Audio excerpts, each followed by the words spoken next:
Hello everyone and welcome once more to Killershrewfan's 12 Days of Reviews. Let me be the first to say Merry Christmas and Happy Holidays to you all. If you've been subscribed to me for a while now and have caught this series in the past, you know I always try to make it a little bigger and bigger with each passing year. And I like to end the season with the biggest review possible. Well, I don't think we could get much bigger than this. Yes, for the final episode of Killershrewfan's 12 Days of Reviews, we'll be taking a look at the new for 2022 Dreadnoughtus by Mattel as part of their Jurassic World Dominion toy line. And at just over 5 feet long and standing at a maximum 28 inches in height, it's easily the biggest figure I have ever tackled on this channel. I'm honestly at a loss for how I should even review this thing. I mean, look at it! My review space doesn't even come close to accommodating it. We're gonna try anyway though, so bear with me here as we go in for a closer look. I will start by saying I have got some mixed feelings about the Jurassic World design of Dreadnoughtus, and not necessarily from an accuracy standpoint. Looking for accuracy in these movies is a fool's errand at this point. But just in terms of a convincing, pleasing design, I've got some issues, and most of it is on the head. I feel like the combination of the large skull and wide mouth give it all the lifelike feel of a sock puppet at the end of that long neck. Well, like it or not, Mattel has pretty faithfully captured the look of the film design here, with the large head terminating in a wide, rounded snout, nostrils placed up on the forehead, and relatively small raised yellow eye. The jaw is articulated and opens to reveal a row of small peg-like teeth around a flat pink tongue. I find it funny that even at this massive size, the teeth are still smaller than what we see on some of these smaller theropods from Mattel, but I digress.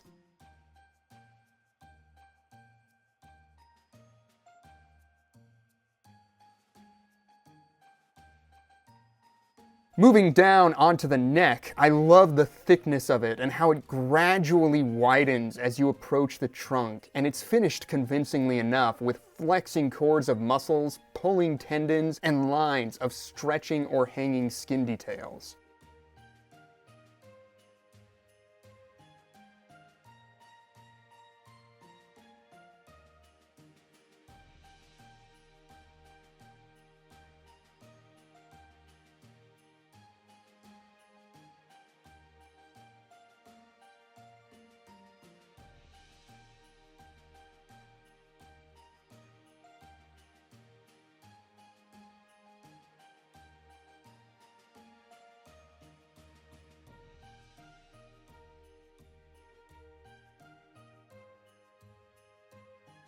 The main body slopes downward from the shoulders, and you can see the massive shoulder blade peeking through the flesh above the pillar-like front limbs there. And speaking of the limbs, they're done in the usual elephantine style we see in the Jurassic designs for sauropods. I do appreciate how sturdy they are in relationship to the massive body, and the skin work around the elbows and knees and settling around the thick ankles is all very nicely done.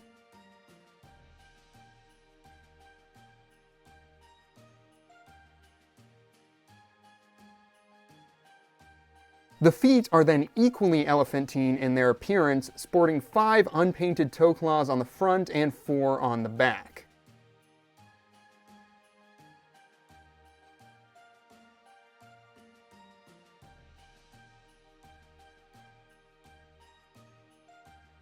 From an underside view, you can see the rounded textured soles of the feet, and while we're down here, I will mention that I love how the gut distends outwards around the limbs. That's a great detail that emphasizes the girth of this animal. The tail is then incredibly long, terminating in a rounded whip-like ending.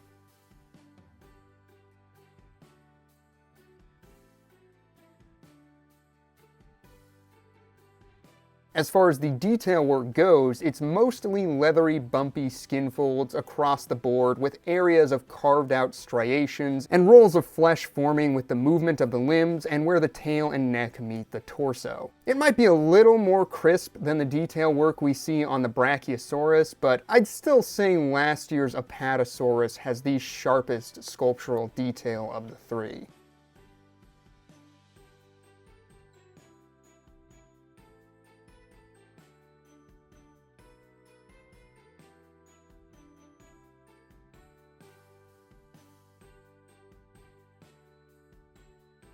The figure does come in 4 separate pieces. You've got the head and neck, main body, tail, and tip of tail. And once you put it all together, there is no going back. I will say it's great that they broke it up into more pieces here. Not only does that allow for more articulation, which we'll get to in a minute here, but it also means the figure doesn't suffer from the comically stubby proportions we got on last year's Apatosaurus. You can fit more toy in one box if it comes in more pieces. As far as articulation goes, this is another area of improvement, taking the ideas of both the Brachiosaurus and Apatosaurus and combining them into one figure. Like I mentioned, the jaw is articulated, and then the top fourth of the neck can be rotated around 360 degrees. About 2/3 of the way down the neck, you'll find a left and right rotation like we got on last year's Apatosaurus.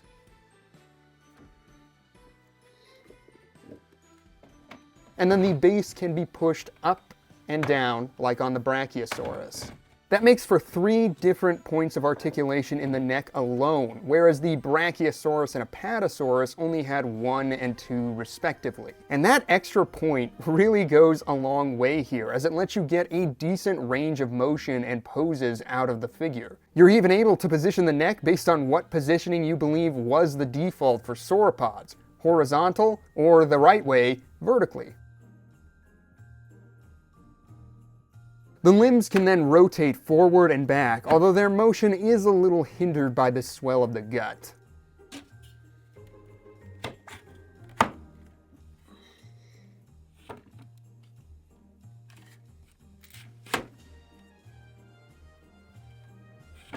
And the tail can move side to side while the tip can be rotated around 360 degrees. Again, these ideas are quite similar to the Brach and Apatosaurus, but it's really the combination of articulation on the neck that makes a world of difference on this one and gives you the best poseability of the 3. Of course, now that a Hammond Collection Brachiosaurus has been leaked, we'll have to see what we can do with even more articulation, but for a mainline figure, I think this is more than serviceable. The paint job is also quite nice, with a mainly navy blue base color, tan underside, and yellow markings along the dorsal region that continue about a quarter of the way down the really long tail. It does a pretty good job of capturing the broad strokes of the Film Designs palette. I recall early commercials and images that made the figure look crayon green in coloration for whatever reason, and I'm really glad to see the blue colors on the final product. It's so much more screen accurate and pleasing to the eye in my book. Overall, the screen accurate sculpt, strong paint job, and improved articulation come together to make what is easily my favorite large sauropod from Mattel to date. Sure, it's no Crash McGreary / Stan Winston design they're working off of, but I still think it's the best toy of the 3.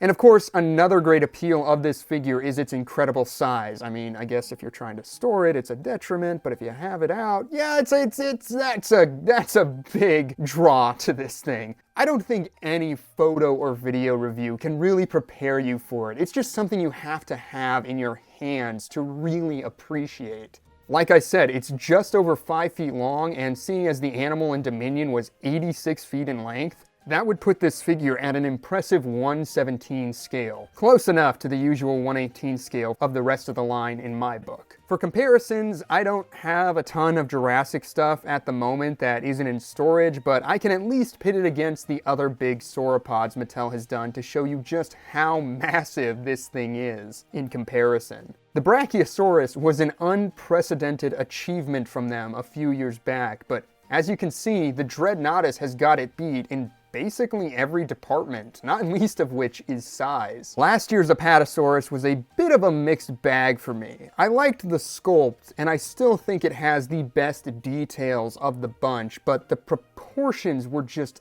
laughable with that stubby tail and unnecessarily huge feet. This Dreadnoughtus absolutely puts that one to shame in my book.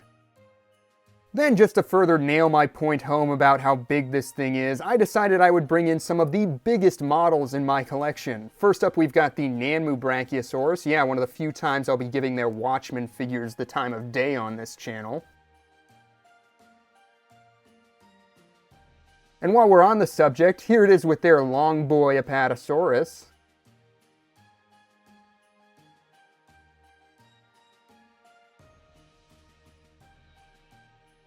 And then we have the quite tall W-Dragon Giraffatitan, but as you can see, it doesn't quite measure up to this Dreadnoughtus. Next we have the figure I typically use to make other figures in my collection look small. It's the PNSO Huanga Titan, which looks small enough here to be the Dreadnoughtus's toy. And for those of you wondering what it might look like if David Silva started making sauropods for the Beast of the Mesozoic or Cyberzoic lines, here is the Dreadnoughtus next to the Beast of the Mesozoic Torosaurus. So this is about what we could expect for a 1/18th scale sauropod. At least one of the bigger ones anyway. Part of me hopes that he doesn't go down this avenue. I don't have the space or resources for it, and I would feel so sad if I had to miss out, but dang if it wouldn't be so cool! And by now you might be saying to yourselves, yeah, I get it, Killershrewfan, it's big. And you know, I'm not sure you do get it. I'm really not. Like I said, I don't think any comparison can prepare you for this, especially with bigger figures. You might be wondering how it stacks up to the more standard fare of an average collection, and for that, I have this comparison with PNSO's Tyrannosaurus Rex. And if you don't have any of those figures, here it is with an everyday item, a can of soda, or pop, or whatever, and only with that comparison do I think my point is made.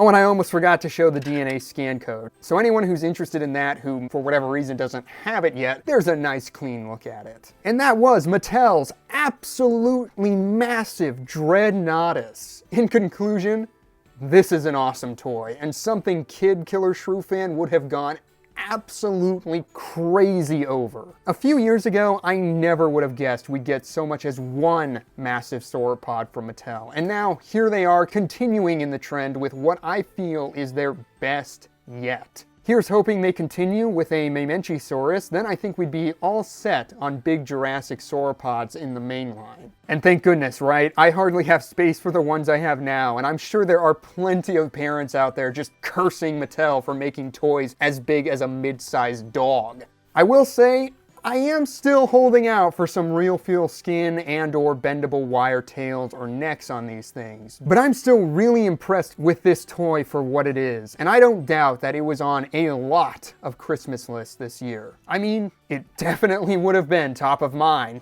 But as always, I want to know what you guys think of this figure. Do you own it yet? Are you planning on picking it up? What has been your favorite sauropod from Mattel, and what do you want to see them do next? Drop a comment down below, and as always, thank you so much for tuning in to this final episode of Killershrewfan's 12 Days of Reviews. Putting these together is a lot of work, and there's still so many figures and toys I didn't get to do. Regardless, I always enjoy getting to celebrate the season with you all in my own little way, and I sincerely hope that you enjoy it too. So once more, from my family to yours, Merry Christmas and Happy Holidays.